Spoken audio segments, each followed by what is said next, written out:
BFM Business et Tech & Co présente Tech & Co, la quotidienne. François Sorel. 19h31 ce lundi, bonsoir à toutes et à tous et merci d'avoir choisi BFM Business et merci d'être fidèle à Tech & Co, la quotidienne. Je suis très heureux de vous retrouver pour encore une semaine pleine de rebondissements dans l'actualité tech. Ça va être encore le cas ce soir, promis juré. Bienvenue en tous les cas, vous qui êtes à la radio, peut-être aussi à la télé et puis à tous ceux qui nous écoutent tranquillement en replay et en podcast. Avec ce soir, donc au sommaire de ce Tech & Co, sans aucun doute, l'épisode média le plus excitant de cette fin d'année. Est-ce que Netflix va arriver à rafler Warner ? Vous allez voir que ce parcours est semé d'embûches. On en parle dans quelques instants. On évoquera aussi l'Europe qui sanctionne X, le réseau social qui est accusé par l'Union européenne de tromperie, carrément. On va en parler aussi ce soir. Et puis, je vous emmènerai en Bordeaux à la toute fin de ce Tech & Co pour visiter un bateau incroyable, le Canopé, qui va transporter dans quelques jours la fusée Ariane 6 qui lancera les premiers satellites Léo. Vous savez, les satellites Léo, ça va être le concurrent de Starlink lancé par Amazon et anciennement nommé Kuiper, rappelez-vous. On vous expliquera tout ça, ce sera dans une heure. Merci d'être là, bienvenue, c'est parti pour Tech & Co, la quotidienne. Tech & Co, la quotidienne, le débrief de la tech. Tech & Co, le débrief de la quotidienne, avec ce soir, pour débriefer l'actu, Salim Nassur qui est là. Salut Salim. Salut. Fondateur de Mars. Toujours. Avec toujours 2A, évidemment. 2A, ça ne bouge pas. Tout va bien Salim, ça va ? Écoute, super bien. Tranquille. Pour ceux qui sont intéressés, je vous envoie regarder mon dernier post sur LinkedIn, oui, où je parle de la dernière émission. Il y avait des commentaires un peu bizarres. Oui, j'ai vu ça. Après, tu sais, quand on est exposé aux médias, oui, on s'en prend tous plein la figure. Non, comme je disais, c'est ce qui arrive quotidiennement. Et c'était plus pour dire attention à ce qui se passe aujourd'hui sur les réseaux sociaux et un peu partout. C'est en train de monter, avec des odeurs un peu nauséabondes. Voilà. Mais sinon, à part ça, tout va bien. Exactement. À tes côtés, c'est Enguerrand Renaud qui est là. Salut Enguerrand. Salut François. Enguerrand Renaud qui, en plus, est venu avec un nouveau poste. Il est directeur maintenant, vous vous rendez compte ? Enguerrand Renaud, directeur de la rédaction de Satellifax. Bravo pour ton nouveau poste. Merci. Et puis, voilà, évidemment, on est très heureux de t'accueillir. Peut-être un mot sur Satellifax. De quoi s'agit-il ? Satellifax, c'est le premier quotidien des professionnels de l'audiovisuel et du cinéma qui a fêté ses 30 ans en début de mois de novembre. Voilà. Donc, c'est une lettre quotidienne qui informe tous les professionnels. Qui est très connu et réputé dans le monde des médias, en fait. De l'audiovisuel et du cinéma, et voilà, et donc je suis très content. Eh bien voilà, écoute, on te souhaite plein de réussites. Et puis c'est Frédéric Simotel qui est là aussi ce soir. Salut Fred. Salut à tous, bonsoir François. Journaliste à BFM Business. Et justement, alors voilà, tu sais quoi, pour célébrer ton nouveau poste. Jamais. On ne s'ennuie jamais. On va attaquer par un gros morceau, c'est ce deal qui a fait déjà beaucoup de bruit. La plateforme Netflix a annoncé vendredi racheter le studio Warner Bros. Discovery pour près de 83 milliards de dollars. Mais mauvaise nouvelle pour Netflix, Paramount Skydance surenchérit pour torpiller en fait cette fusion. Ça pourrait être d'ailleurs un prochain documentaire ou série sur Netflix, cette histoire. Le studio met plus de 108 milliards de dollars sur la table. C'est 36 de plus que Netflix. Et on retrouve notre correspondant à Washington, Antoine Lard. Donald Trump s'est exprimé d'ailleurs sur ce dossier. Le président américain émet des doutes sur l'offre de Netflix. Oui, exactement. Et cette OPA hostile n'est pas vraiment une surprise. Dès la semaine dernière, lorsque le deal entre Netflix et Warner avait été annoncé, Paramount était monté au créneau pour dénoncer une vente opaque et injuste. Aujourd'hui, c'est donc la contre-attaque avec cette offre à 108 milliards de dollars pour racheter l'ensemble du groupe Warner, c'est-à-dire à la fois les studios d'Hollywood, la plateforme de streaming HBO Max, mais aussi le bouquet de chaînes câblées, notamment CNN, des chaînes de télévision qui n'intéressent pas à Netflix et qui ne sont pas inclus dans son offre. Alors pour convaincre les actionnaires, Paramount avance deux arguments. D'abord un argument financier, son offre est entièrement en cash et donc potentiellement plus avantageuse pour les actionnaires. Et puis surtout, Paramount met en avant l'idée que son offre serait plus rapide à faire approuver par les autorités de la concurrence. C'est vrai que la fusion possible entre Warner et Netflix va donner naissance à un super géant du streaming qui pourrait écraser le marché. Pas sûr donc dans ces conditions que les autorités de la concurrence donnent leur feu vert. Et surtout, Paramount met en avant les très bonnes relations de l'entreprise avec Donald Trump à un moment où le président américain a exprimé des doutes sur la fusion entre Netflix et Warner en disant qu'elle pourrait poser problème et qu'il allait lui-même personnellement regarder tout cela de plus près. En fait, ce que regarde de près Donald Trump, c'est ce que va devenir CNN. Il ne serait pas fâché de voir la grande chaîne info tomber dans l'escarcelle de son ami Larry Ellison parce que Paramount a déjà racheté CBS et depuis, eh bien, la chaîne a été un peu mise au pas avec la nomination à la tête de la direction d'une journaliste pro-Trump, un scénario qui pourrait donc se répéter avec CNN pour le plus grand plaisir du président américain. Voilà, analyse de Antoine Eulard. Alors, ce qui est intéressant, c'est que ce week-end, je ne sais pas si vous avez suivi, mais en fait, Netflix a envoyé un mail à ses abonnés. Alors, moi, je ne l'ai pas reçu, c'est peut-être aux abonnés américains en disant, ben voilà, on a la bonne nouvelle de vous annoncer que nous venons de racheter Warner, etc., etc. Mais finalement, visiblement, ce n'est pas encore acté, cette histoire-là. Non, ça risque d'être une série politique pour les prochains mois. Je dis politique parce que ce que dit votre reporter, Antoine voilà, c'est que Donald Trump veut s'y impliquer. Et pourquoi est-ce qu'il veut s'y impliquer ? On l'a vu, il a dit effectivement, je connais bien Ted Sarandos, il est venu me dire, c'est le patron de Netflix, c'est quelqu'un de plutôt sympathique, mais l'opération va poser un problème. Pourquoi est-ce que ça pose un problème ? Parce que dans l'offre de Paramount, ça a été racheté par David Ellison, qui est le fils de Larry Ellison, bon ami de Trump, d'une part, et en plus, dans cette offre de 108... Qui est un magnat des médias. Un magnat des médias, et dans cette offre de 108 milliards de dollars, il y a des fonds souverains du Qatar, de l'Arabie Saoudite et d'Abu Dhabi, et il y a aussi, plus extraordinaire, il y a le fonds de son gendre, Jared Kushner. Donc, Donald Trump va être de chaque côté, puisqu'en plus, si l'opération Netflix passe devant les autorités de la concurrence, c'est-à-dire la FTC pour l'autorité de la concurrence, la FCC pour la partie financière, les médias et télécoms, voilà, et le département de justice, Donald Trump, il a nommé les patrons de tous ces organismes de régulation. Donc il suffit d'un coup de fil pour dire, vous bloquez, pour favoriser, éventuellement, on peut imaginer, une offre qui est celle soutenue par son gendre. Donc ça va poser des problèmes. On va avoir comme ça des rebondissements. Après, je crois que l'offre de Paramount de Skydance est un petit peu différente parce qu'elle intègre aussi les chaînes broadcast, voilà, ce qui n'était pas le cas avec l'offre de Netflix qui voulait se séparer. En fait, ne prenait que la partie streaming. Donc CNN, puisqu'on a cité CNN, restait dans la partie qui n'était pas rachetée par Netflix. Donc, qui serait partie en bourse. Donc qui serait resté... qui aurait été splitté, ce qu'on appelle splitté, et qui serait resté avant de trouver peut-être un éventuel repreneur ou de vivre de sa propre vie. Donc là, il va y avoir énormément de choses. Moi, ce qui m'interpelle quand même... Non, juste une chose, Enguerrand, on peut imaginer que l'offre globale proposée par la Paramount est peut-être plus structurante aussi, puisqu'elle englobe en fait toute l'offre par rapport à celle de Netflix. Elle est plus structurante, mais il faut avoir quand même les grands équilibres. Netflix, ça fait une capitalisation boursière de 400 milliards et ça fait une offre de 83 milliards sur la partie streaming, tandis que Paramount Skydance, ça fait 15 milliards uniquement de capitalisation boursière et ça fait une offre, ça fait une offre de 108 milliards, donc 10 fois plus, quasiment 10 fois plus. C'est financé par la dette, 54 milliards de dettes. C'est lourd de commencer dans la vie avec 54 milliards de dettes. On l'a vu des champions des télécoms en France, hein, on a vu, c'est quand même assez lourd de supporter ça. Donc il va y avoir des rebondissements dans tous les sens. Je ne suis pas sûr que Netflix se laisse faire, mais a priori, ils vont avoir du mal à convaincre et les autorités de la concurrence et le président des États-Unis. Voilà, ça c'était l'analyse d'Enguerrand, Salim, et puis après Fred, bien sûr. Écoute, je vais dans le sens d'Enguerrand, en fait, sur l'analyse politique par rapport à un Trump. C'est vrai qu'aujourd'hui, il favorise les copains, donc la famille. Et là où peut-être, je dirais même plus loin que toi, c'est qu'il favorise aussi les copains. C'est-à-dire qu'aujourd'hui, sur l'offre de Paramount, effectivement, c'est une reprise globale. Et dans le global, il y avait ce qu'avait pas Netflix, c'est-à-dire la télé et le câble. Or, la télé et le câble, aujourd'hui, il y a aussi les copains de Trump qui sont à la tête de ces chaînes-là.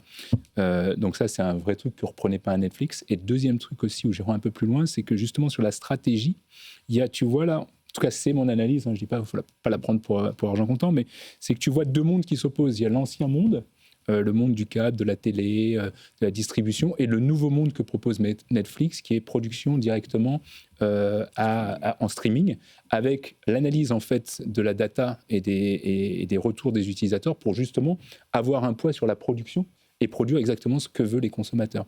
Donc il y a deux mondes qui s'opposent, et dans ces deux mondes qui s'opposent, il y a aussi cette partie télé, où il y a un CNN, comme tu disais, mais CNN aujourd'hui n'est pas très pro-Trump. Ah non. Tu vois. Ah non, Voilà. D'ailleurs, Trump se moque régulièrement de exactement. CNN. Et donc, c'est un peu l'une de ses bêtes noires, voilà. hein, Et donc, avec CNBC. Exactement. Mais donc, il y a CNN, il y a CNBC, et donc reprendre en fait par Paramount avec la famille Ellison cette partie qui l'emmerde un peu, pour parler très directement, ça reprend un peu de pouvoir justement et de dire on va les mettre au pas pour pouvoir dire ce qu'on veut enfin leur faire dire. Là, ça serait encore pire pour faire vivre le pluralisme. Ah mais là, il n'y a plus de pluralisme. Aux États-Unis, puisque on va dire le camp Trump, Fox News. Mais bien sûr. Quand même, même ils se sont déchirés et puis rabibochés. Il y a CNBC qui a été racheté par David Ellison dans Paramount. Et il y a potentiellement CNN. Voilà. Donc il resterait MSNBC, quoi. C'est-à-dire, c'est à peu près tout. Et donc, pour le pluralisme, ça va aussi être une question politique. Non, on va avoir effectivement...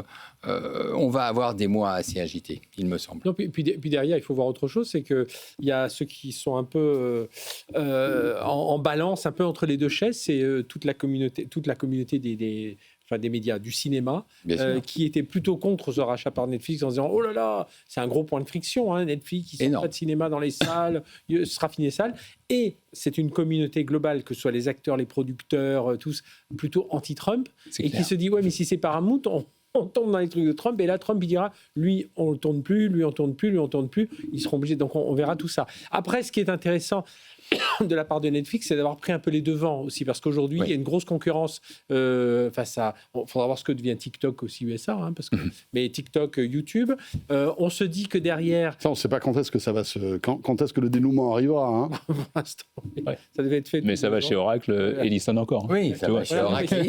Non, je pense que là, Netflix est en train de voir aussi monter la... je mets un peu à part un instant, que ce soit Paramount ou Netflix d'ailleurs, ces histoires politiques, financières, etc., et le rôle du régulateur. Netflix est en train de voir monter évidemment en puissance YouTube, se dit que là, même si c'est pas exactement le même contenu, hein, on voit bien ce qu'il y a sur YouTube, ce qu'il y a sur Netflix, et se dit là, il faut que je commence à aller voir, à me diversifier. Compliqué de se diversifier dans le sport, comme a essayé de faire Amazon, parce qu'il faut des infrastructures, du direct, c'est des droits, c'est assez compliqué. Dans les jeux vidéo, pourquoi pas le faire à travers parce qu'ils rachètent quand même pas mal, il y a tous les Harry Potter, les DC Comics, enfin là, ils peuvent peut-être avoir cette ambiance jeu vidéo. Ça voudrait quand même dire qu'il faut investir beaucoup, et là, ils sortent quand même 73 milliards, enfin, il y a les 10 milliards de dettes, ils sortent quand même 73 milliards. Mais je trouve qu'au côté Netflix, en tout cas, c'est plutôt pas trop mal joué. On avait reçu, alors figurez-vous que Reed Hastings est venu ici en 2018 sur ce plateau avec Stéphane, enfin on était à l'autre endroit, mais enfin ici sur le plateau de BFM Business avec Stéphane fondateur Soumier, de Netflix. Fondateur de Netflix, et il avait dit à l'époque, Stéphane Soumier avait dit mais alors, qu'est-ce qu'il faut ? Est-ce que vous devez développer davantage de films, davantage de productions ? Il a dit, écoutez, ce qu'il faut, c'est qu'on soit innovant, parce que si on n'est pas innovant, dans 10 ans, c'est HBO qui rachètera Netflix. Or, moi, je veux que dans 10 ans, ce soit Netflix qui... j'ai pas pu la retrouver là, dans nos images. Il faut que ce soit... Oui, il faut que ce soit Netflix qui rachète HBO. C'est exactement ce qui... Il y a 10 ans. Donc, ça veut dire que il avait quand même ça en tête depuis toutes ces années. Et puis, c'est sûr que là, s'il fait ce lien avec HBO, il donne un grand coup à Disney. Hein. Je pense que la Disney est le gros perdant de l'affaire. Puis même Amazon Prime. Pardon ? Même Amazon Prime, oui, voilà. Après, voilà, il y a toutes ces... Après, Amazon a racheté la MGM, et puis Amazon est en fait, c'est une énorme galaxie. Oui, bien sûr. En termes d'abonnés, c'est un catalogue. Hein, ça produit pas énormément de films. On oublie un peu vite, les autres sont très américains, Netflix, sur les cinémas indiens et tout ça, ils ont des trucs... ils ont c'est une entreprise mondiale. En fait. Regarde, en France aussi, ils ont des petites choses, mais qui développent, ils rachètent des séries, l'Espagne, Casa de Papel, enfin voilà, ils ont vraiment cette ouverture.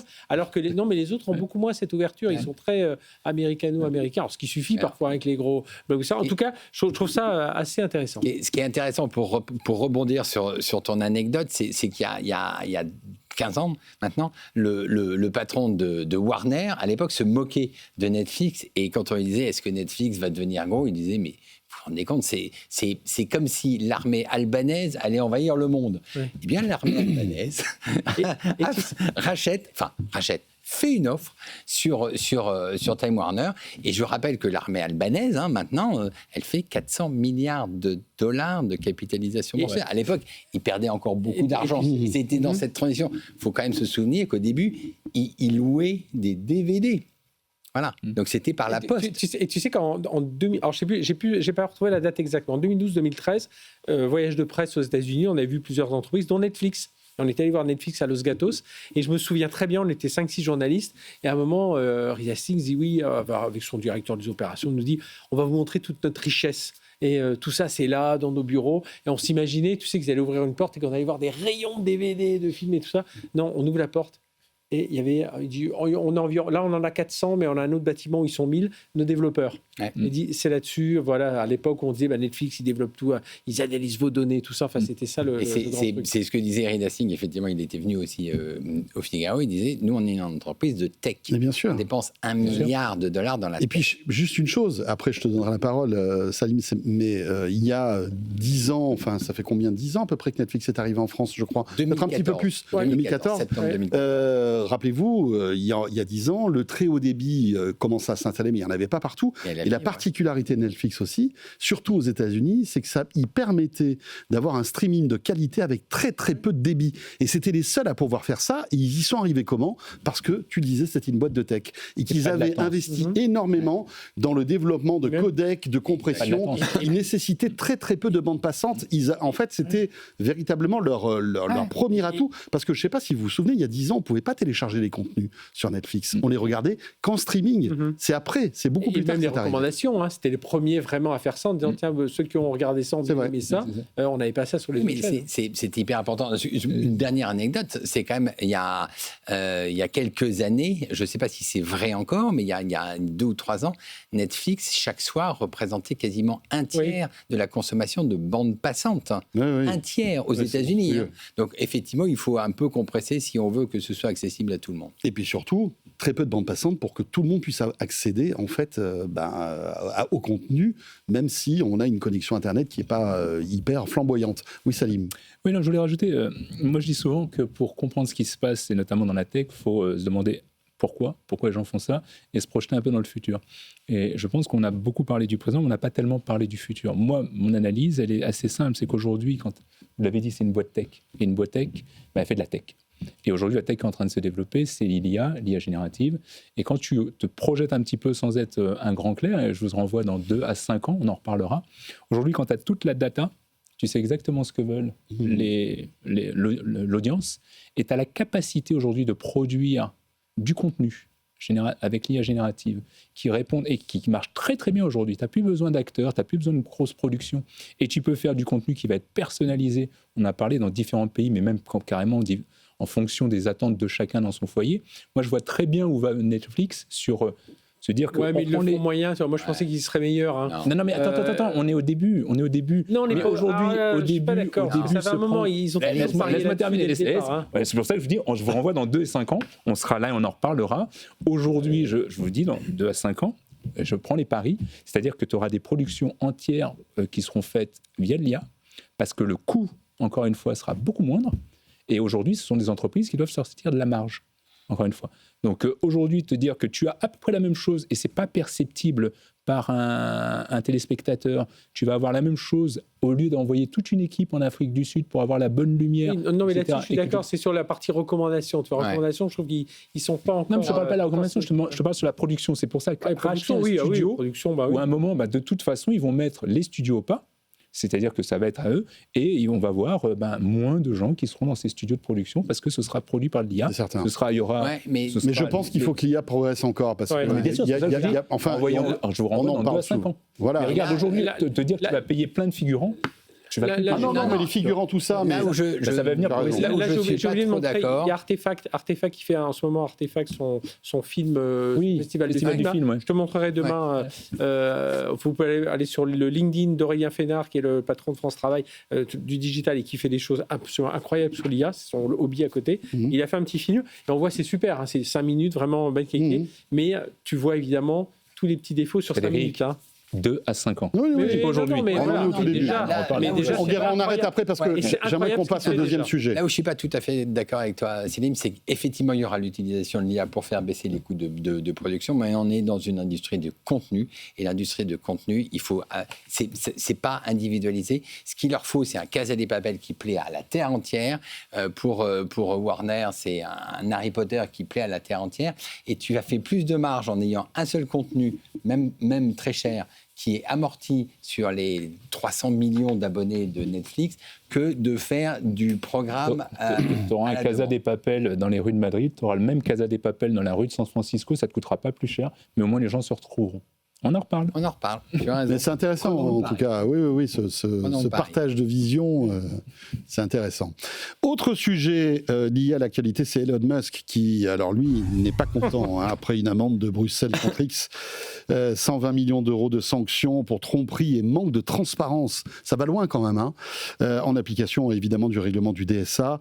Censure, répond-on du côté américain, à commencer par Elon Musk, particulièrement virulent tout au long du week-end contre l'Europe. Il a pas mal tweeté sur X sur ce sujet. Les détails à Washington avec Alex Monnier pour BFM Business. Oui, Elon Musk est en boucle sur le sujet depuis vendredi. Il ne tweete quasiment qu'à propos de cela. Il parle de politiciens traîtres à leur nation, de censure, d'une bureaucratie tyrannique.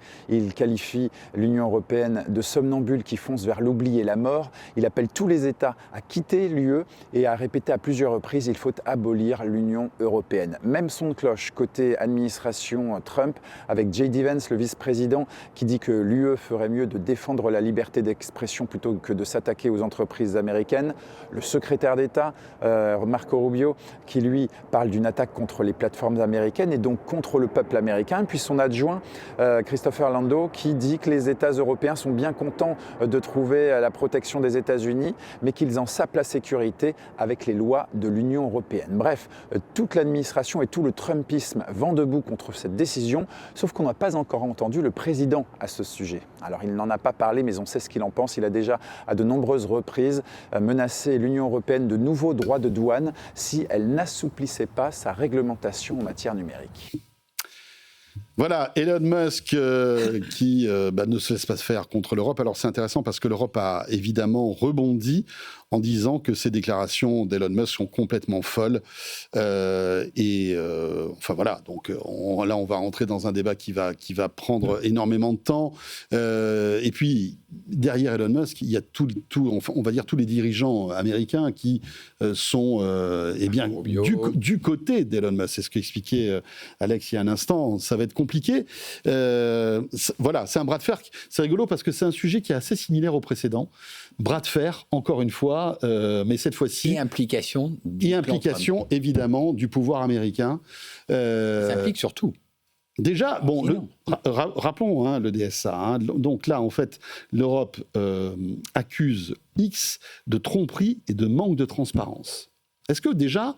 Vous êtes d'accord avec ça? Est-ce que vous pensez que c'est légitime de la part de l'Europe d'attaquer X? Oui, enfin, je pense que ce qui se joue, c'est que le DSA est entré en vigueur il y a 2 ans et demi maintenant, et que Ena Virkkunen, qui est la commissaire européenne, elle a quand même du courage, parce qu'il y a 3 enquêtes aujourd'hui contre 3 groupes américains. Il y a Google, TikTok et X.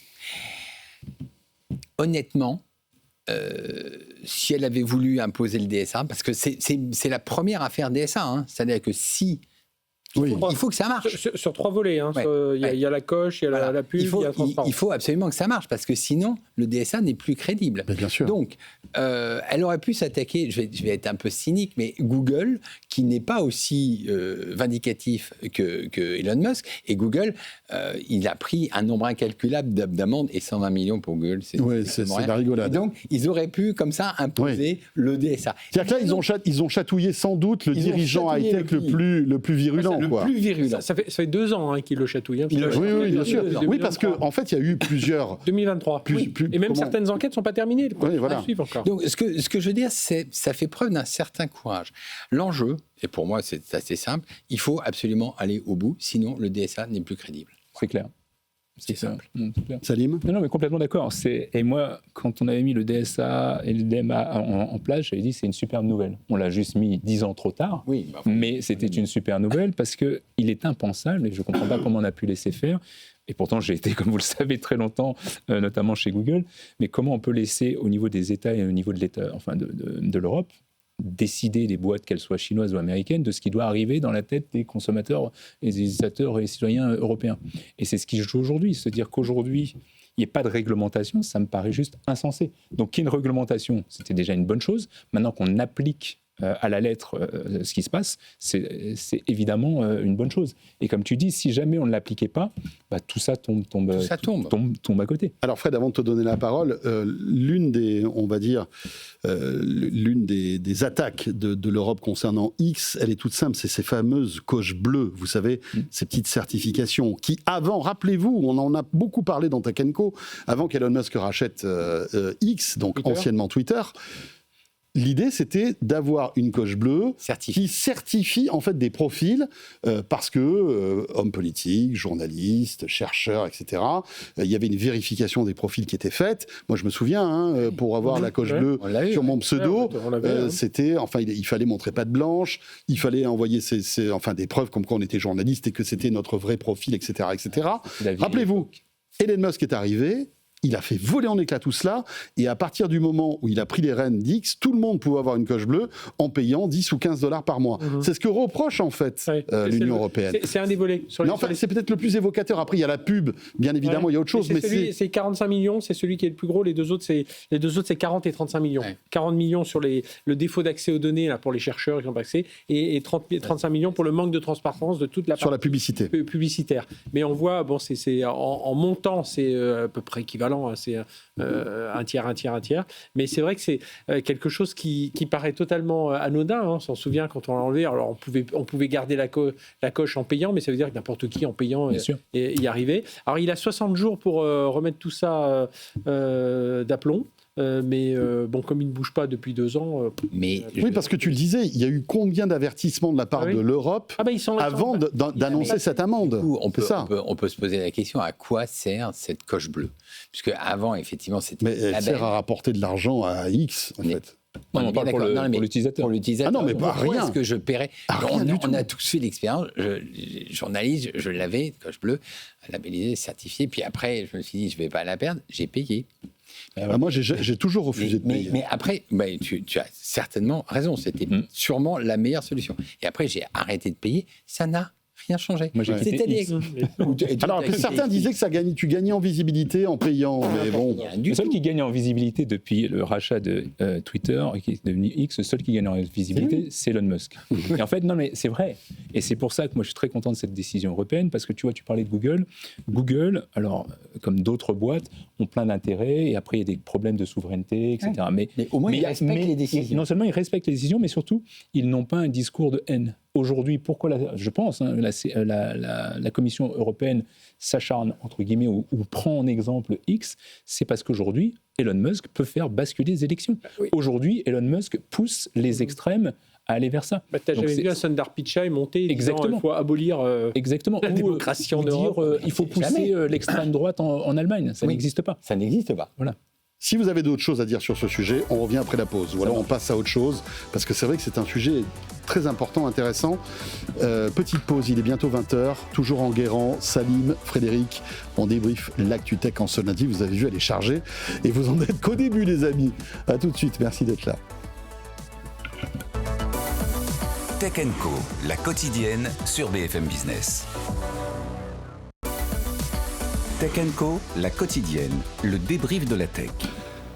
Voilà, le retour de Tech & Co, la quotidienne, 20h03 en ce lundi soir. Merci d'être avec nous, que ce soit à la radio, à la télé, ou en replay, ou en podcast. Notez aussi que depuis plusieurs mois maintenant, vous pouvez retrouver le replay de Tech & Co sur la chaîne YouTube de Tech & Co. Pratique aussi si vous avez une télé connectée avec l'appli YouTube. Bientôt sur Netflix. Et bientôt sur Netflix. HBO. Monsieur.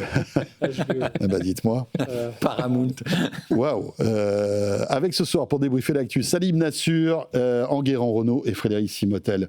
Alors vous le savez, Emmanuel Macron était en Chine pour 3 jours de visite d'État, avec sur la table des dossiers économiques sensibles, puisque voilà, il fallait vendre la France et passer des accords avec la Chine. On a parlé terres rares, intelligence artificielle. La Chine, qui est moteur dans les nouvelles technologies, vient de lancer des lunettes connectées pour concurrencer Meta, et elle pourrait bientôt inonder le marché européen et français. Astrée Oliver nous explique tout ça. Des lunettes comme les autres, même taille, même poids, mais à un détail, elles disposent d'un écran intégré. De loin, c'est un simple reflet dans les verres. De près, on distingue l'interface qui permet par exemple de payer d'un simple regard. Un marché d'avenir selon Zhu Miza, le PDG de l'entreprise qui a créé ces lunettes connectées. Aujourd'hui, nos lunettes intelligentes sont considérées comme un simple accessoire, le téléphone étant l'appareil principal. Mais dans un avenir proche, ce sera l'inverse. Le téléphone sera toujours là, mais l'interaction avec l'utilisateur se fera par le biais des lunettes. Meta détient les 3/4 du marché des lunettes connectées, mais l'américain n'a pas accès à la Chine. C'est donc pour les entreprises chinoises un marché qui a du potentiel. Les ventes pourraient augmenter de 116% cette année par rapport à l'année dernière. La Chine dispose d'une très grande capacité de production. De plus, les Chinois sont plus ouverts aux utilisations d'Internet. Par exemple, les paiements en ligne et les services sociaux sont tous entièrement accessibles sur Internet. L'objectif maintenant de ces sociétés est conquérir les marchés occidentaux.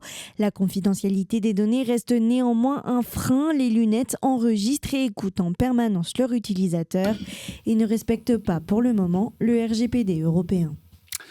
Et voilà, tout comme dans la robotique, l'automobile électrique, l'intelligence artificielle, la Chine creuse son sillon dans l'innovation et n'attend pas Meta, ni Apple, ni les autres occidentaux pour innover sur un sujet qui est véritablement focus aujourd'hui, c'est les lunettes connectées. Tout le monde en parle, on voit que les géants investissent des milliards là-dedans et la Chine, visiblement, ne perd pas de temps avec ces lunettes assez intéressantes, notamment sur le paiement. C'est ce que Astrée Olivier expliquait, c'est le fait de montrer, en fait, de regarder un QR code pour pouvoir payer automatiquement, un peu comme on le ferait avec un iPhone. Je trouve ça intéressant et encore une fois, on voit que il est difficile de résister à l'innovation chinoise, finalement. Qu'est-ce que tu en penses? Qui commence? Salim? Oui. Non, non, mais c'est encore une fois, à chaque fois, un clou de plus, j'ai l'impression, parce que... Ouais, mais alors, je suis toujours étonné que, justement, les gens soient étonnés par la Chine, parce qu'en fait, ils l'ont dit, ils l'ont écrit, ils l'ont sorti là encore en octobre. Il y a le prochain plan quinquennal, il y avait le précédent qui arrive jusqu'en 2025, il y a le plan 2025-2030. Et ils écrivent tout ce qu'ils vont faire et ils le font. C'est là où ils sont plutôt bons parce qu'ils écrivent et en exécution, ils sont plutôt pas mauvais. Et donc, qu'est-ce qu'ils disent? Ils disent que sur les grands sujets de demain, sur l'électrique, sur le solaire, sur la robotique, ils vont être là. Et ils investissent massivement, l'État investit massivement. Et sur cette partie plus spécifique des lunettes connectées, c'est rigolo parce que pas plus tard que la semaine dernière, j'étais avec un réseau d'opticiens français. Et je leur expliquais tout ce qui se passe, notamment au niveau des États-Unis. Parce qu'on parle souvent de Meta, mais il y a quand même une dizaine d'entreprises américaines qui font des lunettes connectées aujourd'hui. Et pareil en Chine. Tu vois là, donc on parle de Rockit, mais je ne sais pas si tu as déjà eu l'occasion d'essayer les X-Reel. X-Reel, en fait, c'est la même chose qu'un Apple Vision Pro, mais dans des lunettes, avec une vision de spatialisation de vos écrans, etc. Donc c'est très fort. Il y a Alibaba qui se met aussi sur les lunettes connectées. Il y a Xiaomi qui se met sur les lunettes connectées. Donc d'un côté, il y a les États-Unis, de l'autre côté, il y a la Chine. Et nous, en France, on est encore en train de s'étonner que ça va être le prochain marché. Ouais. Et c'est ce que je disais à ces opticiens, c'est qu'en fait, ils sont aujourd'hui à la ramasse, pour ne pas le dire, mais en même temps, c'est une opportunité pour se positionner sur des lunettes notamment premium, parce que de plus en plus, notre intégration, qu'on le veuille ou non, je ne dis pas que ce soit bien, mais va passer par ces interactions avec les lunettes, comme j'ai là des lunettes connectées. Oui, tu as raison. Non seulement avec le son. Est-ce que tu ne penses pas que le métier d'opticien est menacé justement parce que demain, Apple vendra ses lunettes en fait, c'est sans passer par un opticien. C'est ce que je leur disais en fait. Et tous les autres, tu achèteras tes lunettes connectées chez Amazon, tu vois ce que je veux dire? Oui, non. C'est-à-dire qu'en fait, ils vont être pris dans un étau. Un étau, c'est ça, merci. D'un côté, tu vas avoir effectivement les Alibaba, les Amazon qui vont vendre directement online, et Meta aussi. Mais de l'autre côté, ils vont aussi avoir, par exemple, la Fnac qui aujourd'hui propose les mêmes lunettes qui peuvent avoir même après demain avoir des prescriptions. Et Meta est en train également de tester aux États-Unis des shops un peu à la Apple Store pour pouvoir vendre tous ces devices. Ouais. En fait. Donc ça, Sauf que la Fnac aujourd'hui n'a pas le droit de faire des lunettes à la vue. Aujourd'hui. Et donc là, pour répondre à ta question, donc, ils sont exposés. D'un autre côté, c'est une opportunité qui est formidable pour eux. À partir du moment où ils commencent à comprendre cette technologie, ils vont pouvoir justement conseiller. Parce qu'à un moment, tu vas arriver, tu vas toujours avoir besoin de lunettes. Tu vas arriver chez ton opticien et tu vas te dire, OK, est-ce que je dois prendre les Meta, est-ce que je dois prendre les Rockit? Et tu auras besoin de quelqu'un qui va t'apporter cette couche d'expertise, pas que technique, mais aussi, tu vois, justement, tiens, en parlant de mes lunettes, et c'est justement un opticien où j'intervenais la semaine dernière qui me dit ça, il me dit, il faut que tu fasses attention, et je n'avais pas pensé avant, il me dit, tu vas te bousiller les cervicales. Et c'est vrai que depuis, j'ai quand même un peu mal aux cervicales. Et il me dit, parce qu'en fait, tes lunettes ne sont pas ajustables et elles tombent à chaque fois. Et je vois à chaque fois que tu remontes. Ouais. Tu vois, et je le fais, et maintenant j'y pense à chaque fois. Et justement, sur les Rockit, on voit qu'il y a ces petits trucs qui te permettent d'ajuster, ce que tu n'as pas sur les Meta. Donc progressivement, il y a la partie technologique qui va se développer, qui va avancer, mais il y aura aussi la vraie partie et l'expertise de l'opticien qui va venir. Et c'est là où l'opticien, lui, il a sa carte à jouer, s'il se met un petit peu à l'électronique, de savoir justement conseiller les bonnes lunettes par rapport à ta morphologie, par rapport à ta vision. Donc moi, je crois que c'est une opportunité plutôt qu'une menace, à condition qu'ils s'y mettent. Ouais. Bah, ce qu'il faut voir, c'est qu'il y a eu déjà beaucoup de tentatives de lunettes connectées. Ça avait commencé par Google, Snapchat. Ils ont tous essayé. Google Glass. Et en fait, et voilà. Les Google Glass. Les Google Glass, on les a essayés. Mais Meta n'a réussi que parce qu'il s'est associé à un opticien. Oui. En grande partie parce qu'il s'est associé. Beaucoup exactement. Aussi. Donc, est-ce que c'est juste une parenthèse ou est-ce qu'effectivement le métier d'opticien est indispensable aux porteurs de lunettes? Après, sur la rivalité entre Meta et les fabricants chinois, je pense qu'il y a de plus en plus, malheureusement, deux Internets absolument différents. Et effectivement, quand on dit que Meta, c'est ce qu'il disait, avait les 3/4, c'est-à-dire 72% précisément du marché, j'allais dire occidental, hors Chine. Et en Chine, il a 0. Et Rockit pourrait avoir un pourcentage très élevé et 0 en Europe. Donc, il y a vraiment deux Internets différents. Et il y a deux Internets différents dans les applications. C'est ce que tu disais.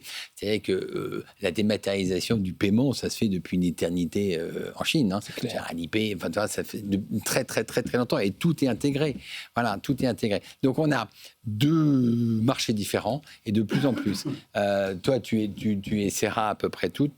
Voilà, c'est pas inintéressant de voir. Et ça va, à mon avis, évoluer en parallèle. Peut-être qu'un jour, ça se rejoindra. Là où je mettais un bémol, génération.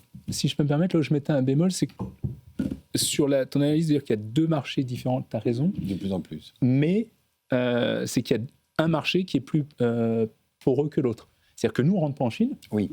Alors que la Chine vient chez nous. Exactement. Et ce qui va se passer, encore une fois, je mets ma main à couper, ce qui va se passer sur ces lunettes, mais comme on l'a vu sur les téléphones, comme on l'a vu sur l'électrique, c'est que les Chinois vont arriver. Et même si moi, aujourd'hui, j'ai encore du mal à me dire que je vais passer avec des lunettes chinoises parce qu'effectivement, tes données, tu ne sais pas ce qu'ils vont en faire. Après, il reste à savoir aussi les Américains, parce que maintenant, on est moins copains avec les Américains. Mais quand tu auras des lunettes qui seront plus efficaces et moins chères, comme ça arrive aujourd'hui dans l'automobile, comme ça arrive aujourd'hui dans les téléphones, peut-être pas moi parce que j'ai les moyens de pouvoir choisir, non, mais tu as raison. Celui qui n'a pas les moyens et qui veut s'offrir ce service, il ne se posera pas les questions est-ce que c'est chinois ou américain. Dans un sujet plus mainstream, c'est pareil pour la fast fashion en fait. Exactement, parce que exactement ça. On dit, alors c'est bien beau de dire oui, vous n'avez pas honte d'acheter des parkas à 12 €, mais bon, parce que vous avez les moyens de vous payer des parkas à 120 €, mais il y a plein de gens qui sont tellement heureux et qui leur permettent justement d'avoir ces produits à 12 €. Alors évidemment, c'est pas la même qualité, évidemment qu'il y a plein de défauts, mais bon, ça leur permet malgré tout d'avoir un manteau. Dehors, t'es content. Donc même, tu vois. voilà, c'est le même. Exactement. Mais c'est faire l'analogie avec les lunettes. Ils ont prévu, mais comme sur les Et on peut faire la même chose avec les véhicules électriques. Mais exactement. Pareil. Et puis la Chine, alors c'est Chine, Singapour, Corée, Japon, tout ça, on voit que ce sont des pays aussi qui ont... Alors j'ai regardé une étude qui disait 80-90% de la population, des jeunes, bien sûr, est myope, alors pour différentes raisons, parce qu'ils ne s'exposent pas assez à la lumière, parce qu'ils travaillent très près ils ont beaucoup les écrans. Parce que les écoliers chinois, tu sais, ils travaillent sur les petits idéogrammes et tout ça, qui sont très petits. Enfin voilà, il faut se concentrer beaucoup plus. Donc il y a beaucoup de choses. La lumière naturelle, elle protège de la myopie. Et c'est vrai, quand on vit dans un environnement assez artificiel, et ils sont pas beaucoup moins exposés dans leur mode de vie que nous. Donc déjà, ils accumulent pas mal d'expérience autour de tout ça. Après, ce qui est marrant, c'est de voir que dans le même temps, on apprend là, ces dernières heures que Meta nous dit, alors la prochaine génération de lunettes, ce sera en 2027. On concentre tous les gens qui étaient sur le métaverse. Il y a beaucoup de développeurs. On les concentre sur les lunettes IA. Donc on voit quand même que Meta est vraiment en train d'investir beaucoup. On parlera d'Apple. Est-ce que plus tard, Apple se concentre là-dessus? Après, ce qu'il faut voir, c'est que la différence, moi, ce que j'ai compris en regardant un peu entre Rocky de X-Real et Meta, c'est que Meta, c'est un système de plateforme, c'est tout intégré. L'autre, c'est plus du produit. Avec des API qui vont venir se connecter. Donc, oui, mais comme un smartphone, finalement. Il y a un côté moins écosystème que l'autre qui a toute la plateforme intégrée, où il y a des choses qui vont aller plus vite. Voilà. Après, en termes de prix, quand ils vont te sortir des lunettes à 80 €, c'est ça. Voilà. La messe est dite. Si c'est juste pour téléphoner, bien sûr. Et puis alors derrière, il y a alors c'est là où peut-être, parce que je sais que EssilorLuxottica travaille beaucoup dessus, c'est toute la partie audio. Et quand je dis audio, c'est audio médical. C'est-à-dire, on sait qu'aujourd'hui, avoir des petits écouteurs, aide auditive, etc. C'est pas pratique, ça rentre dans l'oreille, ça isole un peu. Là, quand ça va être du osseux, et que derrière, ce sera vraiment de dispositif médical, avec des capteurs aussi pour voir si on prend pas de diabète, avec des petits lecteurs qui vont lire dans le blanc des yeux, des choses comme ça. C'est là où il va y avoir toutes ces innovations aussi, où les lunettes vont devenir un instrument de loisir, mais un instrument qui sont déjà un instrument de santé aussi. C'est vrai un instrument fashion aussi. Et dans cette bataille, on s'en sort plutôt bien, nous, en France. C'est-à-dire qu'on est un acteur majeur dans ce domaine-là qui profitera en fait de ce marché de la lunette. Autant dans les verres que dans le... Autant dans les verres que dans les montures. On s'en sort plutôt pas mal. Avec le bémol, si on revient encore une fois, de ces fameux opticiens, il y en a beaucoup en France, je bosse beaucoup avec eux, c'est de se dire... Attention, il ne faut pas que vous fassiez avoir... J'interviens dans 2 jours là, au Luxembourg sur la partie automotive, sur les automobiles. Il ne faut pas que vous fassiez avoir comme les constructeurs automobiles. Parce qu'en fait, c'est exactement ce qui est en train d'arriver dans les lunettes. Oui. Ils sont en train de soit pas voir pour certains, ou soit dénigrer et pas rentrer dedans. Pardon. Alors que, comme tu le disais, tout le monde aujourd'hui va sur des lunettes. On va être de plus en plus fashion, de plus en plus tech. Et c'est une énorme opportunité à saisir. On pourrait dire que les opticiens manquent de vision. Voilà. Mais tu sais quoi ? Je l'aurais fait. Tu l'aurais fait. Ils n'ont pas aimé. Je m'excuse auprès des opticiens. On sait qu'ils sont nombreux. On vous embrasse.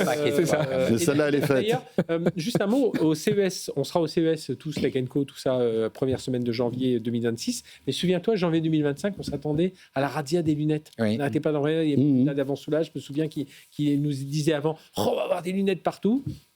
On les a cherchés. Est-ce que ça sera le cas en 2026 En tout cas, est encore en avance d'une année, c'est ça. Et tu as raison de signaler, petit aparté pour vous expliquer que encore une fois pour cette année, ce CES 2026 sera à vivre sur BFM Business dans Tech & Co avec une bonne partie de la rédaction qui partira. Frédéric, Anthony Morel, Mélinda Davansoulas, Léa Benaïm, bien évidemment notre productrice, évidemment tous les techniciens qui vont faire qu'on va pouvoir faire des émissions équivalente à celle qu'on fait de Paris. On sera quasiment en direct et on vous propose plus d'une dizaine d'émissions, je crois, qu'on réalisera depuis le CES entre Tech & Co.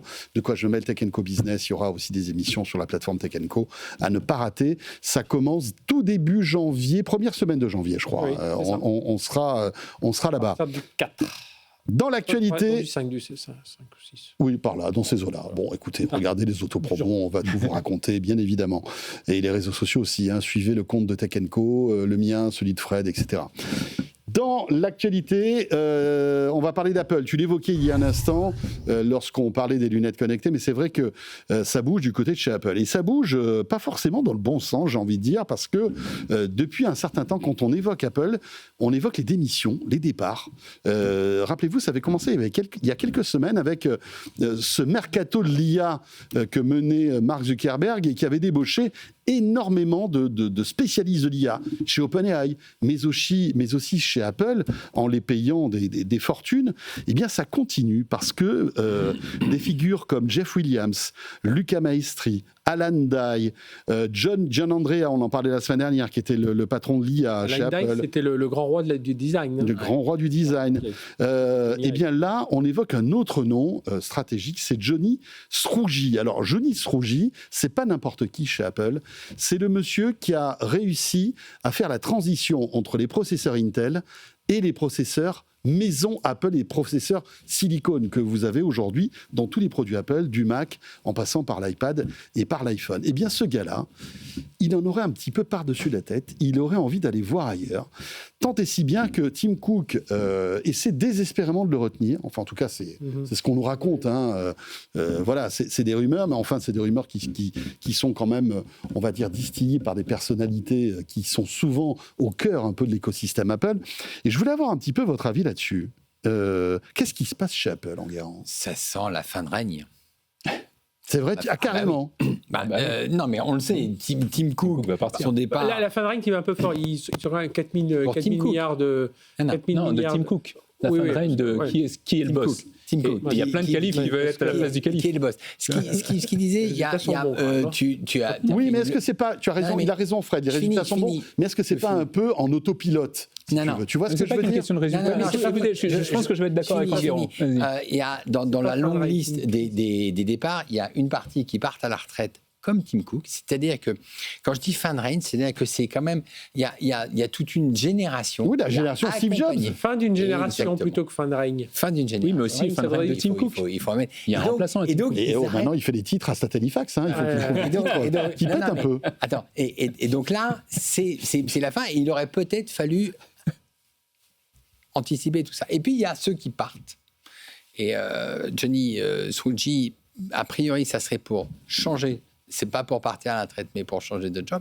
Et là, c'est plus inquiétant. Ouais, ça veut dire que ce que tu disais, Meta est capable de les attirer davantage ou de mettre des salaires supérieurs. D'autres groupes d'IA les attirent. ChatGPT, c'est en ce moment un peu plus hype que lui, je comprends, mais les autres. Et lui, on ne sait pas. Déjà, c'est une rumeur, tu l'as dit. Ça n'a pas été confirmé, donc on ne sait même pas. Il en aurait parlé à ses collaborateurs. Voilà. Il serait allé voir Tim Cook pour lui dire. Et on ne sait pas. Essaierait de le retenir. De le retenir. Mais le cœur du sujet, c'est il aurait fallu préparer en interne l'après Tim Cook. Et a priori, on va se retrouver. On ne sait pas quand ils sont en train de le faire. Ils sont en train de le faire, mais c'est pas évident. Il y a toute une génération qui est en train de partir. Non, je pense que c'est préparé, mais c'est pas communiqué. C'est surtout ça. Tu as raison. Pareil, tu peux imaginer qu'ils ont préparé. Mais là aujourd'hui, je pense qu'on a chez eux, on a une grosse crise de leadership. On a effectivement ces gens qui ont donc tous. Quand tu regardes tous les noms que tu as cités, ils ont 61, 62, 63 ans. Bon, on a encore la pêche aujourd'hui, mais est-ce que c'est des gens qui sont prêts à se lancer dans une nouvelle aventure avec l'IA, parce que l'IA, elle bouleverse quand même pas mal de choses. Certains ont l'énergie de le faire. Yann Lequin, il a 65, 66 ans. Il se sent mais il se sent l'énergie de repartir. Non, mais il se sent l'énergie de repartir. Peut-être que là-dedans, c'est quand même des fortunes colossales pour chacun d'entre eux.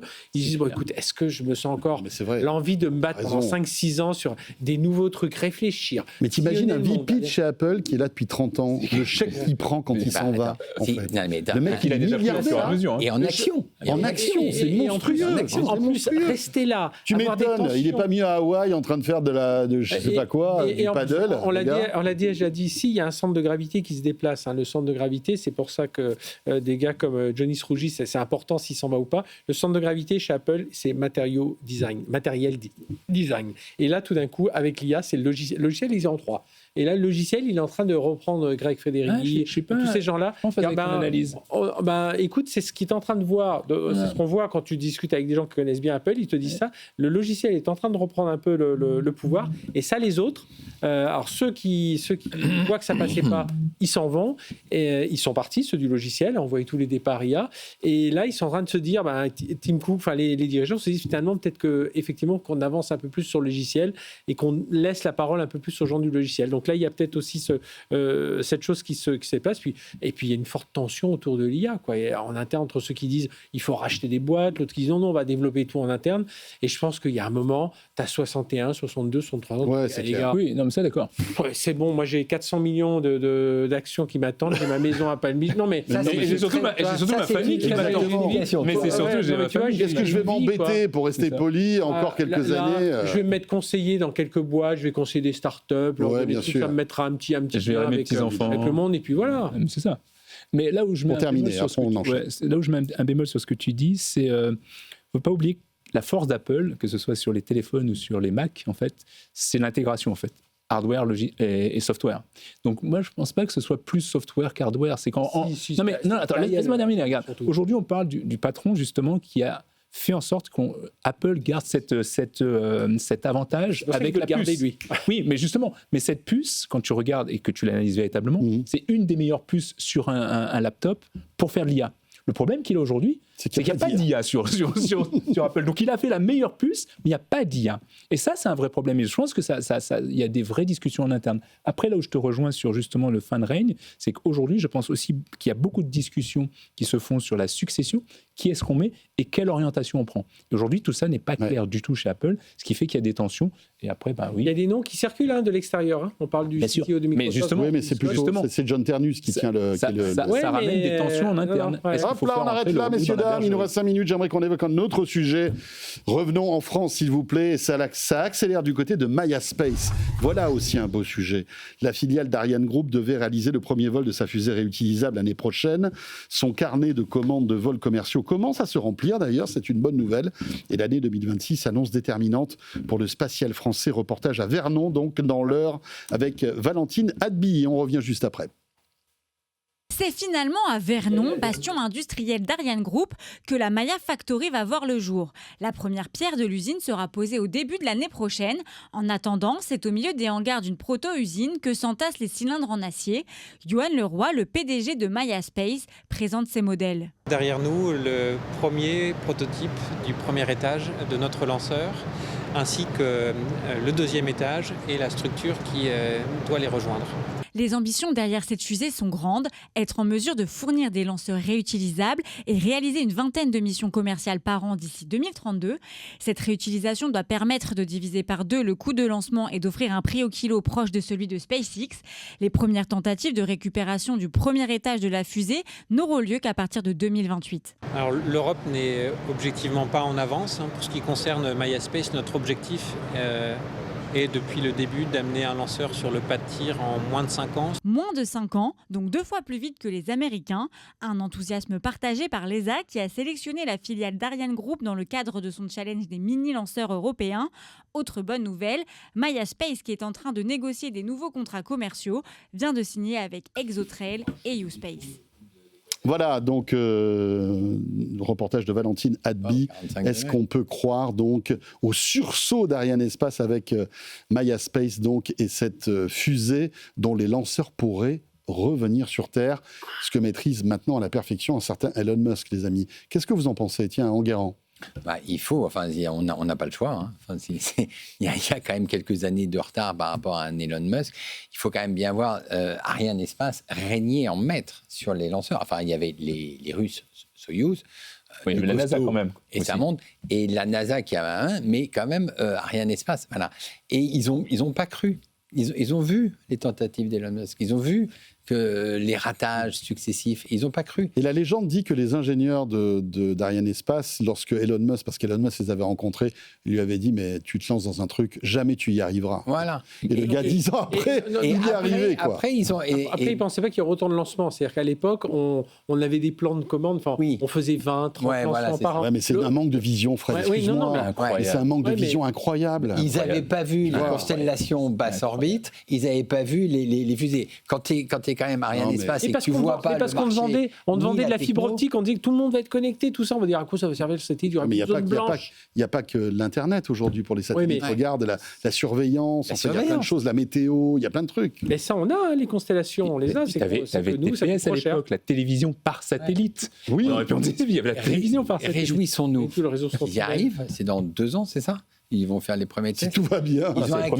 Ils ont un carnet de commandes. Après, ils essayent d'avoir une trentaine de vols d'ici à 2030.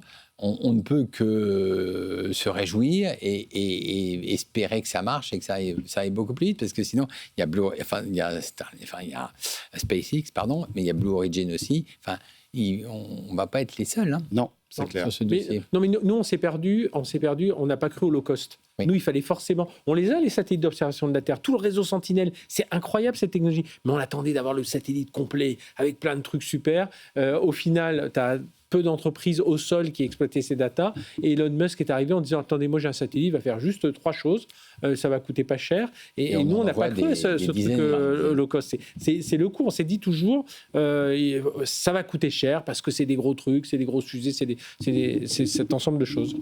Alors, juste pour être clair, je pense que c'est une excellente nouvelle. Donc, je suis d'accord avec toi. Là où il ne faut pas, encore une fois, faire les erreurs qu'on a tout fait, je pense que le problème qu'on a en France, et notamment là-dessus, c'est, et on l'a dit, trop d'ego. Donc, quelqu'un arrive avec une nouvelle idée, on va lui dire ça ne marchera jamais, alors que lui, il va le faire et il le fait. Deuxièmement, c'est de ne pas avoir cette vision. En effet, se dire qu'aujourd'hui, tu avais une avance technologique chez Ariane Espace qu'on n'a pas su utiliser. Donc c'est bien, on le fait juste 10 ans en retard. Donc maintenant, on est obligé, tu as raison, parce que sinon on va être dépendant. Il y a les Indiens, les Chinois, voilà. Les Saoudiens. Oui. Maintenant, ça me fait quand même peur, parce qu'avant de retrouver les coûts nécessaires pour pouvoir vendre à des entreprises au même coût qu'un Elon Musk, ça va être compliqué. L'équation économique va quand même rester assez... Mais on est obligé de s'y mettre. On est obligé de s'y mettre. Et c'est très bien, il faut y aller. Il faut y aller. Mais il faut qu'on soit... Et puis, par contre, il faut qu'il y ait une vraie stratégie New Space européenne. Quoi. Voilà, là, il faut vraiment, tu vois, des LNUB qu'on a vu l'autre jour aux Awards avec sa Exploration Company. Voilà, il faut qu'il y ait vraiment ça et que chacun nous dise, attendez, non, ce petit bout, ça va être les Irlandais. Non, il faut qu'il y ait une vraie unité européenne. Qu'on fonctionne à l'unisson. Oui. Merci beaucoup. On était à l'unisson, même s'il y avait des petits avis partagés, mais c'est ça qui fait le charme de Tech & Co, la quotidienne. Merci Salim Nassur. Mars, Satellite Facts, avec Enguerrand Renault et Frédéric Simotel, évidemment BFM Business. Vous restez avec nous, Tech & Co, la quotidienne. On évoquait Ariane Espace. Vous savez quoi ? On va aller à Bordeaux dans un instant.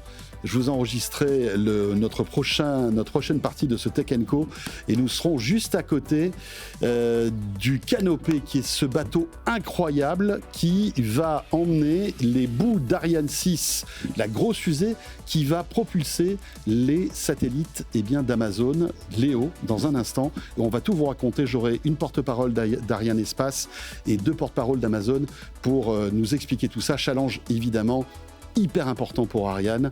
Dans un instant, on sera depuis le port de Bordeaux. Tech & Co, la quotidienne, revient après cette petite pause. À tout de suite. Tech & Co, la quotidienne sur BFM Business. Tech & Co, la quotidienne, les invités. Voilà, Tech & Co, la quotidienne. Merci d'être toujours avec nous. Vous avez vu, on change de décor. Nous sommes ici à Bordeaux, puisque ce petit segment a été préenregistré vendredi dernier. Nous sommes ici à Bordeaux, exactement au terminal qui s'appelle tout simplement le terminal portuaire de Bassins. C'est l'un des 7 terminaux du grand port maritime de Bordeaux. Alors pourquoi nous sommes ici aujourd'hui ? Eh bien tout simplement parce qu'on s'apprête à vivre une expérience technologique, je dirais même humaine, incroyable, puisque juste derrière moi, eh bien, il y a le Canopé, un navire incroyablement technologique qui va transporter la future Ariane, qui va mettre en orbite les satellites en fait Léo d'Amazon, qui vont dans quelques mois, peut-être un petit peu plus, couvrir tout le globe d'Internet très haut débit. On va en parler avec nos 3 invités que je vous présente tout de suite et qui sont avec nous un peu dans le froid. Je les remercie d'ailleurs d'être là. Caroline Arnoux, bonjour Caroline. Bonjour. Vous êtes directrice du programme Ariane 6 chez Ariane Espace. Aristotélé D'Angelo est là aussi. Bonjour. Bonjour Aristotélé, vous êtes responsable du projet Léo, France, Italie et Espagne. Et Frédéric Duval, que vous connaissez, qui est le directeur général d'Amazon France. Peut-être commencer par vous, Caroline. Expliquez-nous un petit peu ce que nous avons derrière nous, ce Canopé, ce navire incroyable qui va emporter des bouts d'Ariane, en tout cas même pas des bouts, c'est l'intégralité du lanceur, qui va envoyer donc dans les airs les futurs satellites Amazon. Donc effectivement, vous avez juste à côté de nous donc le premier navire à voile au monde. Et donc c'est un navire qui a été spécialement développé pour transporter depuis l'Europe jusqu'à la Guyane les différents éléments du lanceur Ariane 6. Alors ce Canopé est incroyable. Je sais que Frédéric Duval est un fan de voile et c'est ce qu'il a remarqué tout de suite. Il a des mâts incroyables parce qu'il répond à des exigences aussi environnementales et de rendement folles. C'est-à-dire qu'il fonctionne au diesel, bien évidemment, enfin un diesel particulier qui pollue moins que les diesels traditionnels. Mais en plus, grâce à ces grandes voiles qu'il a, il économise 30% de carburant, c'est ça ? Effectivement, donc aujourd'hui, grâce à cette utilisation des voiles en complément de la propulsion classique, Canopée réduit de 30% sa consommation de fuel en moyenne sur la totalité de la rotation Europe, Guyane, retour Europe, ce qui correspond annuellement, globalement, à une réduction de 7200 tonnes de CO2. Et voilà, et donc il va relier Bordeaux à la Guyane. Alors il va repartir un peu vers l'Europe du Nord, je crois, se charger encore d'éléments de la fusée pour après partir en Guyane. Il fait ça en 12 jours, c'est ça ? Alors, la durée du trajet entre l'Europe, entre Bordeaux et la Guyane, c'est effectivement 12 jours. Mais la rotation complète, puisque comme vous le disiez, donc il va passer successivement par Rotterdam, Brême, Le Havre, avant de partir en Guyane, donc pour récupérer progressivement les demi-coiffes produites par Biongravity en Suisse, l'étage supérieur du lanceur qui vient des usines d'Ariane Group à Brême, et l'étage principal qui vient des usines d'Ariane Group, les Mureaux. Donc il récupère tous ces étages. Il va ensuite en Guyane et donc l'aller-retour, la rotation complète, c'est 28 jours. Dont 12 jours uniquement pour la traversée entre Bordeaux et la Guyane. Parce que le lancement de cette fusée qui sera plus grosse que les précédentes, d'après ce que j'ai compris, mais vous allez nous expliquer ça peut-être tout à l'heure, prévu début de l'année. Donc voilà, là on est vraiment dans les starting blocks. Je vous redonne la parole dans un instant parce que j'aimerais qu'on évoque aussi ce concept de Léo, donc anciennement appelé Kuiper, c'est ça, que vous avez rebaptisé, c'est ça, Aristotelé ? C'est ça. Et chez Amazon, on part toujours d'un besoin client.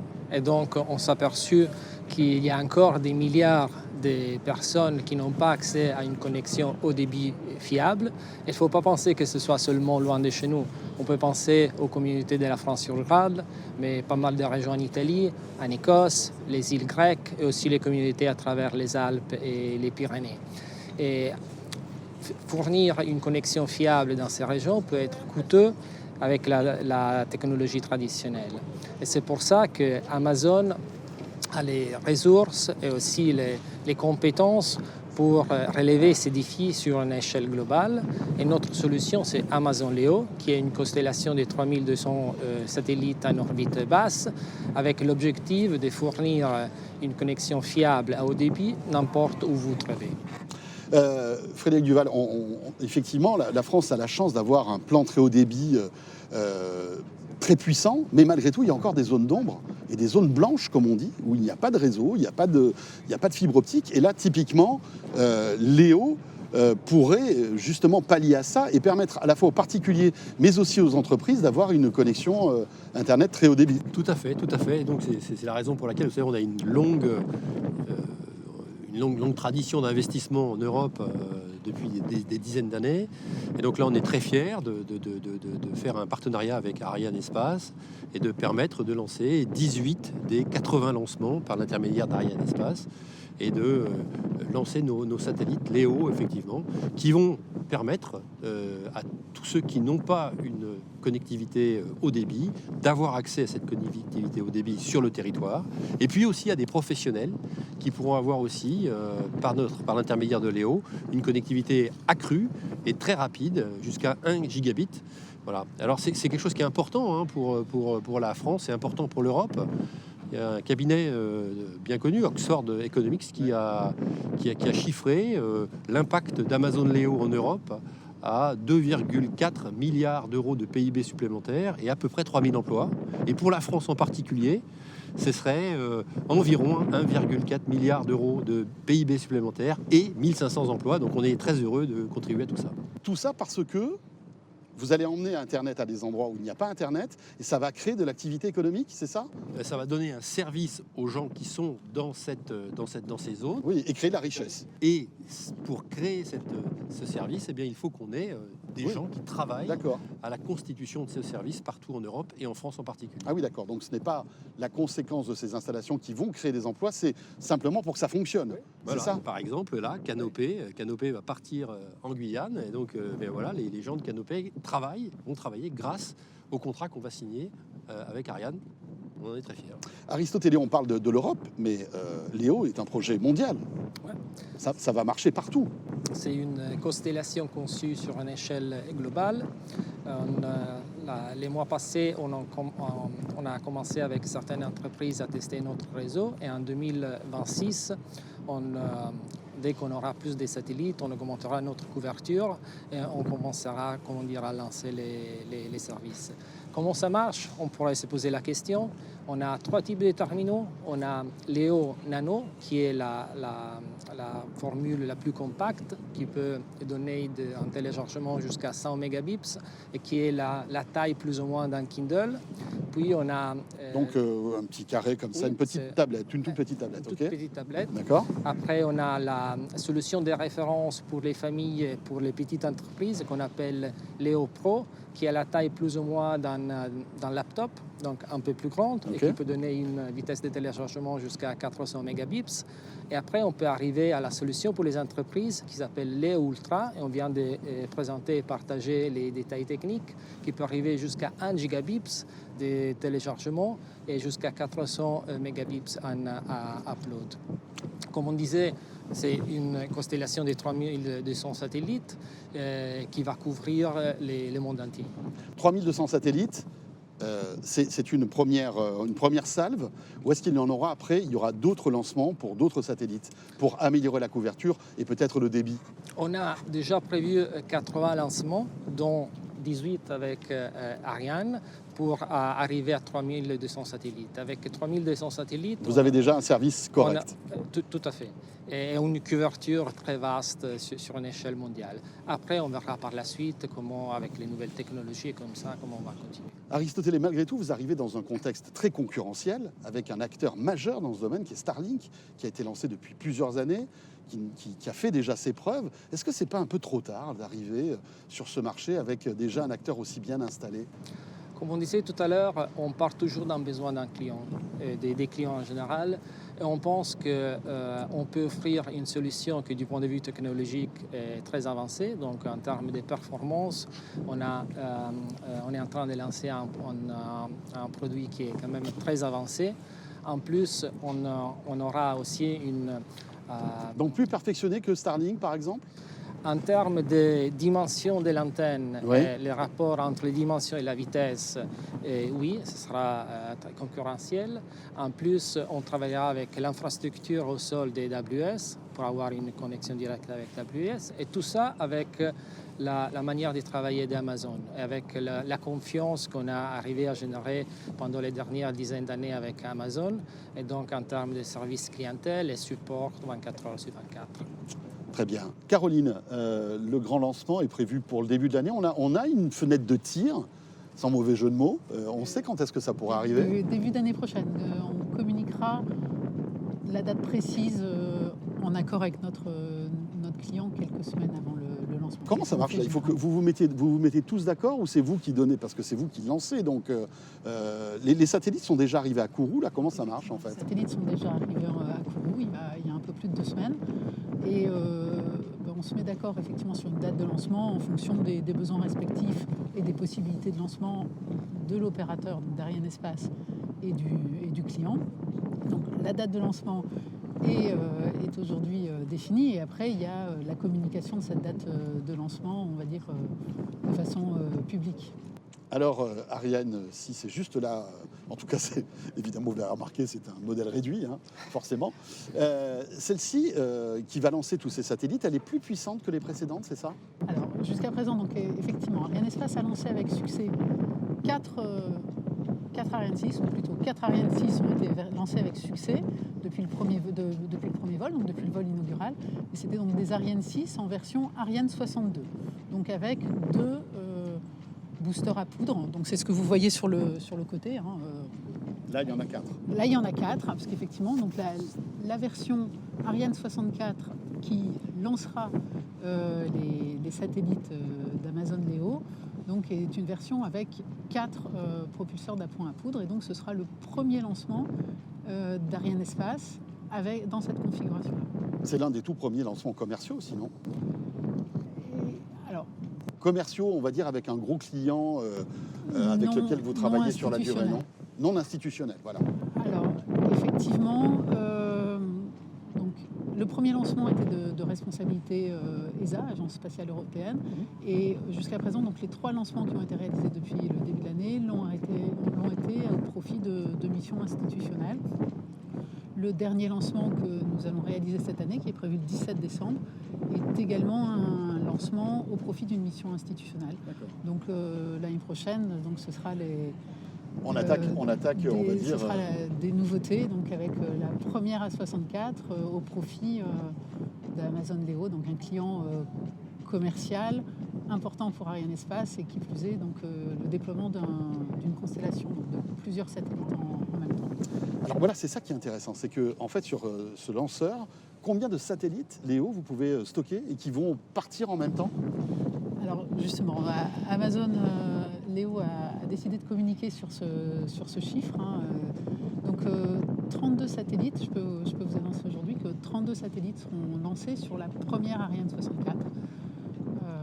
Voilà, ce chiffre peut être amené à évoluer pour les lancements suivants. C'est-à-dire que vous en avez encore sous le pied, si je puis dire. Vous pourriez en mettre encore plus. C'est quoi les contraintes là en fait? Alors le nombre de satellites que nous lancerons dépendra de la configuration du lanceur et également de l'orbite que le client demande, ce qui peut évoluer d'un lancement à l'autre. D'accord, ok. À partir du moment où ça va être lancé tout ça, quand est-ce que le service commercial va arriver à Aristoteles? Il faut attendre de longs mois avant de pouvoir bénéficier de cette connexion. Je crois qu'il y a déjà des satellites qui tournent. On a déjà complété 6 missions. On a 153 satellites qui sont déjà dans les airs et qui fonctionnent. On a besoin d'une masse critique des satellites pour démarrer les services commerciaux. Comme on disait, en novembre 2025, certaines entreprises ont commencé déjà à tester les réseaux. Et en 2026, en lançant de nouveaux satellites, on sera en mesure de commencer les services commerciaux. D'accord, donc dès l'année prochaine, on pourra souscrire un abonnement à Léo. Oui, c'est ça. Est-ce qu'on a une idée du prix? On est en train de travailler sur la question maintenant. Est-ce qu'en gros, est-ce que vous allez être concurrentiel par rapport aux offres qui existent déjà? Sûrement, la possibilité d'être concurrentiel, c'est une des priorités d'Amazon, pas seulement de Léo, mais d'Amazon en général. Donc on essaiera d'arriver avec une offre concurrentielle. Mais on est en train de développer la stratégie maintenant. Quand on voit qu'Amazon, évidemment, Fred, c'est le site web, le commerce, mais c'est aussi en fait beaucoup de services technologiques. Il y a AWS, bien évidemment, il va avoir Léo. Est-ce que tout ça, ça va être intimement lié? Ou est-ce que finalement, Léo est un service qui est un peu déconnecté du reste des activités d'Amazon? Léo utilise les services d'AWS pour traiter l'information, la stocker quand il le faut. Et donc l'infrastructure d'AWS sera évidemment en back-end pour le fonctionnement de Léo.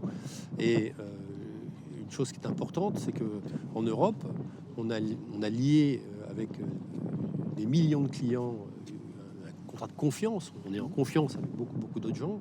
Et donc, évidemment, Léo, c'est l'occasion d'approfondir cette confiance et de développer à nouveau un service supplémentaire que les entreprises, les particuliers vont utiliser partout en Europe et dans le monde entier.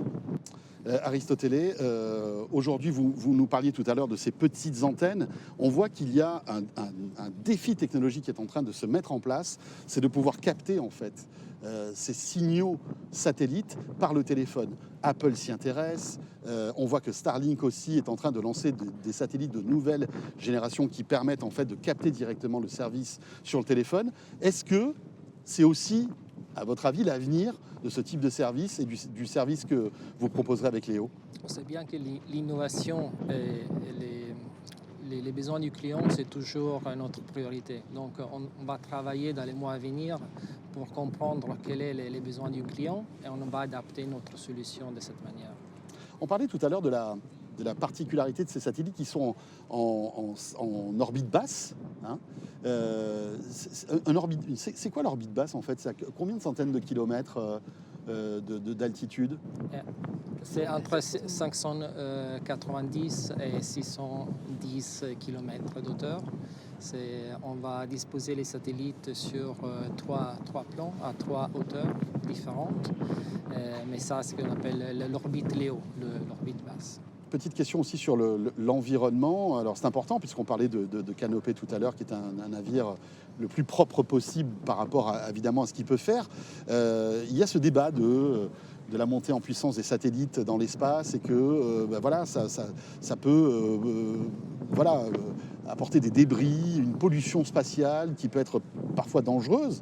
Est-ce que vous prenez ce sujet en main? Est-ce que technologiquement on peut le régler, ce sujet? Et j'imagine que vous y avez pensé dès la conception de Léo. Déjà, c'était une partie très importante du design des satellites parce que tous les satellites sont en mesure d'être contrôlés et d'avoir une manœuvre de rentrée et contrôlée. Et de cette manière, on évite d'avoir des débris dans les futurs. Et en plus, on travaille avec l'institution, par exemple avec l'ESA, pour développer aussi la réglementation dans l'espace des débris spatiaux. Et on est signataire de la charte tout à fait. Zéro débris, qui nous engage à véritablement faire attention à ce qu'on fait dans l'espace. Et je dirais plus généralement, on est pris par notre plan Climate Pledge, qui nous engage à être sans intensité carbone en 2040, et on continue à le faire. Donc tout ça va dans le sens de, évidemment, développer des projets, mais tout en respectant la planète.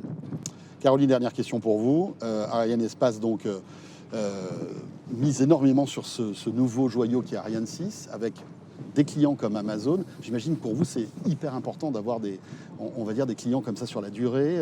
Le carnet de commandes d'Ariane 6, il est plein jusqu'à quand, là? Aujourd'hui, Ariane Espace a globalement une trentaine de lancements Ariane 6 dans son carnet de commandes, répartis à 2 tiers pour des clients commerciaux, donc une grosse partie pour Amazon. Pour Amazon BO, clairement. Et puis 1 tiers de missions institutionnelles.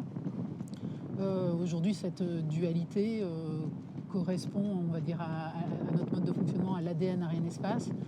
Et en termes de nombre d'années en phase d'exploitation stabilisée, donc on n'est pas encore en phase d'exploitation stabilisée, on a réussi 4 lancements en 16 mois, ce qui est incroyable déjà en soi, mais on est encore en phase de pleine... C'est pas votre vitesse de croisière, on va dire. La vitesse de croisière, ce sera plutôt 9 à 10 lancements par an. Donc on va dire que 30 lancements, ça correspondrait à 3 ans d'activité en phase d'exploitation stabilisée. Mais comme on n'est pas encore en phase d'exploitation stabilisée, ça va représenter un peu plus. Quelles sont vos forces, dernière question, par rapport justement à la concurrence américaine et notamment SpaceX, à votre avis? Alors je dirais une longue expérience des clients. Donc Ariane Espace existe depuis 45 ans. On a 113 clients, on a satisfait 113 clients partout dans le monde. Donc longue expérience. Je pense qu'on a une société très orientée vers la prise en compte des besoins clients et la satisfaction de ces besoins clients. Je pense que ça, c'est une première force. Et la deuxième force que je mentionnerai, c'est Ariane 6. On a un lanceur magnifique. Bon, je vous disais, 4 lancements réussis en 16 mois, c'est assez exceptionnel. C'est un lanceur polyvalent, innovant, versatile, qui est capable de répondre à des besoins très différents, donc qui existe en 2 versions, l'Ariane 62, l'Ariane 64, en fonction des besoins de nos clients. Donc entre l'expérience d'Ariane Espace et d'Ariane Group et ce lanceur très bien né, on a tout pour réussir. Très bien. Écoutez, on vous souhaite bonne chance pour la suite.